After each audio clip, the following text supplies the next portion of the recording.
Dear listeners, welcome to Echoes of Eden with Jasmine. Here we journey through poetry, a voyage through time, where voices of those who lived before us still whisper, and our own voices join in the chorus. In this space, we listen, we feel, and we reflect. Each poem is a doorway, each word a footprint on the path of human experience.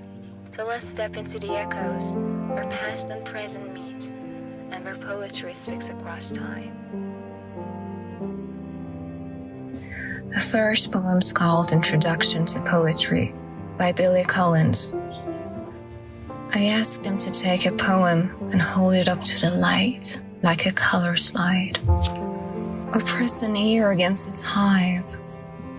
I say drop a mouse into a poem and watch him probe his way out, or walk inside the poem's room and feel the walls for a light switch.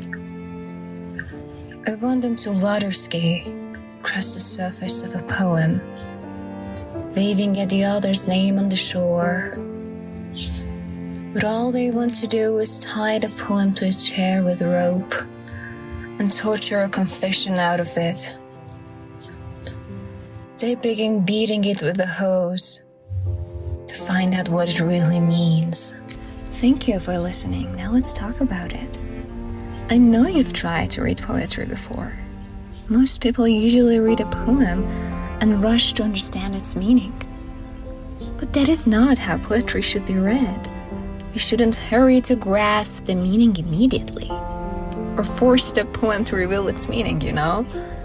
You should be gentle with poetry. You know, Billy Collins, the poet, in this poem, encourages people to take a poem and examine it closely, as if looking at the color slide in the light. He suggests that they listen to it like putting their ear to a buzzing beehive. He tells them to imagine dropping a small mouse into the poem and watching how it finds its way out. Or just step inside a poem and look for a light switch, you know, touch the walls and look for and search for that light switch.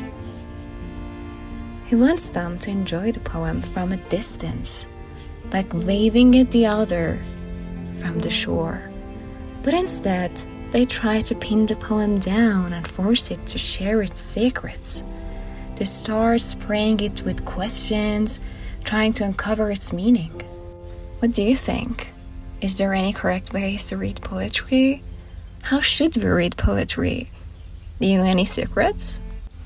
Okay, that was it. Maybe learn to feel with grace our little moments to embrace. Hold our joys and not just chase the endings, seeking a gentle pace.